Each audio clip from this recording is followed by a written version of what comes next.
What's up, adventuresses? I'm Crystal. And I'm Christian. And you may have already seen our previous videos where we were actually riding our 2 horses across Ireland. So if you haven't seen them, go ahead and watch those videos. We have a whole lot of episodes out there. And we managed to actually cross Ireland, and en route, we, because of the coronavirus, got actually stuck here. And it's actually very interesting, you know, where we are right now, which you're going to find out in this video. So in today's episode, we explore the place in Germany where I actually grew up in a bit more, and we find out why this ugly fence almost kept Crystal and me apart forever. We have a very exciting episode for you guys today. You're going to learn a lot of history, and you're going to see something on horseback which actually really and truly almost no one has done before. So make sure you keep watching to the end of this video, and do us a favor, hit that subscribe button and go ahead and like the video too. It helps the video get found by others. So thank you very much, and we'll see you on the other side.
Hi, my name is Susan Borge and I work here at the Deutsches Museum. This wall was built in the year 1966, and today a part of it still remains as a commemorative place to remind people of the German separation and the border.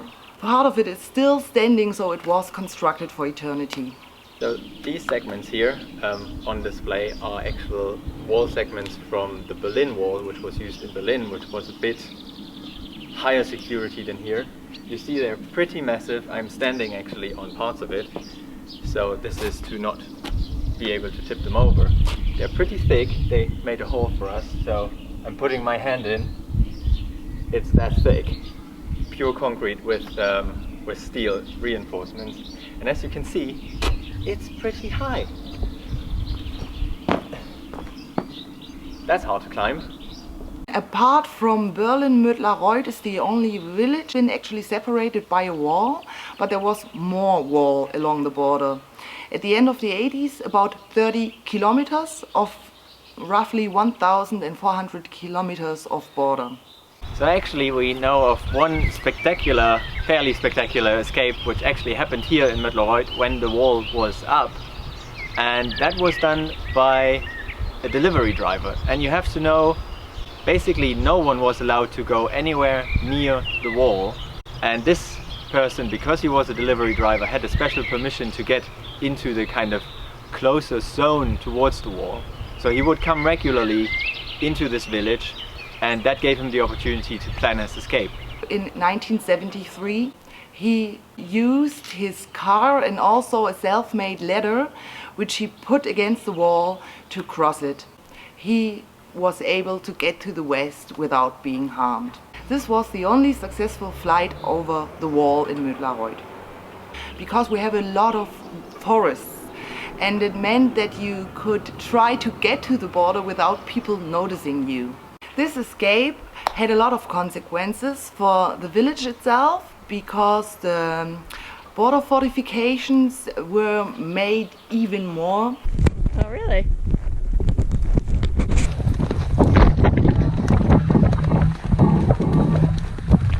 So the first time my grandma ever saw Americans was when she was around 15, 16, and the Americans came into the village sitting on a tank on this road going down in the village to free the people.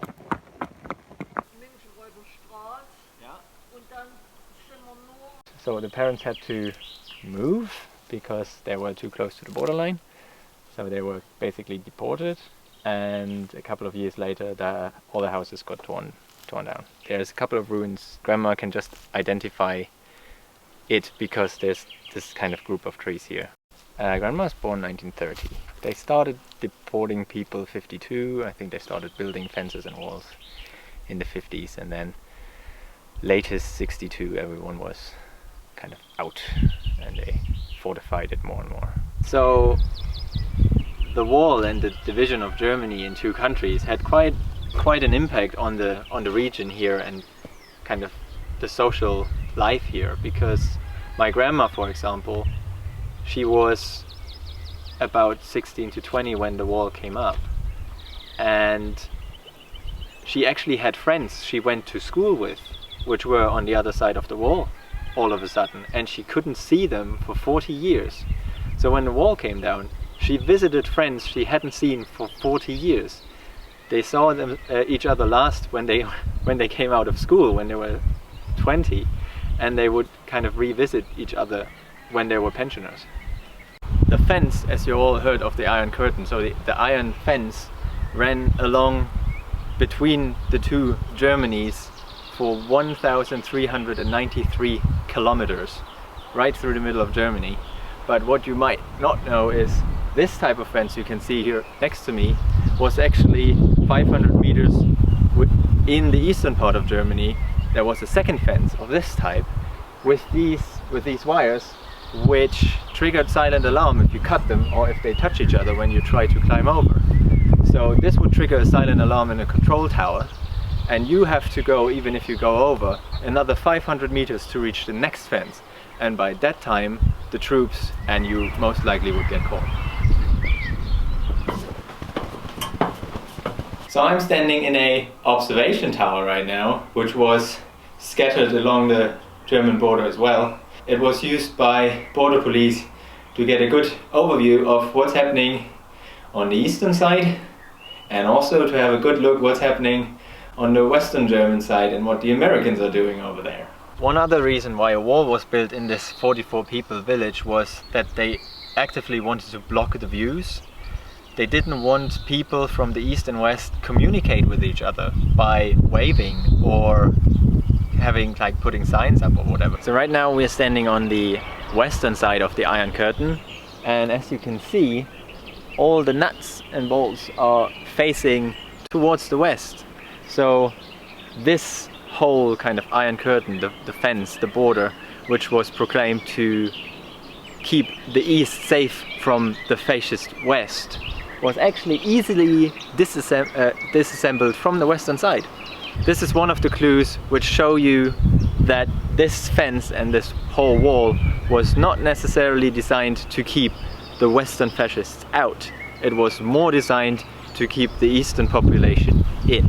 The inner German border and the border area constructed by the GDR has been made into a natural reserve called the Green Belt. The Green Belt in Germany is roughly 1,400 kilometers long and stretches from the Baltic Sea down here to the three-country corner between former East Germany, West Germany and Czechoslovakia, which is the Czech Republic nowadays. So when the wall came down, the people in Mittelreuth were so done with it that they actually removed, in the whole section behind me, they removed everything which could remind you at the wall. So you can actually find nearly no traces. The only thing we still know is that the street you can see behind me, which goes up the hill, that was roughly the borderline. And they even built new farmhouses there to kind of eradicate every memory on the wall. But as you can imagine, the fence went up all that hill, and here where the forest starts, there's a little hill in the forest, and that's where we found one of these little observation bunkers. We found one of those accidentally. Yeah, even my parents didn't know it existed. That was actually a place where we had a really, really good view all over that whole section of the borderline.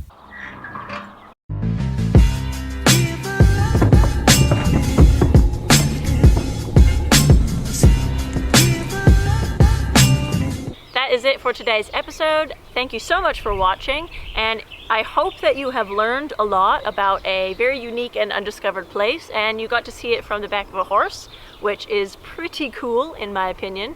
So thank you for watching, and if you enjoyed watching, please do me a favor, hit that subscribe button, and also comment below if you have any questions about some of the information that you've seen today, or if there's some other videos that you would like to see us do in the future. Just make sure and leave a comment below, and yeah, we will feature you in the next video. So thank you for watching, and happy trails!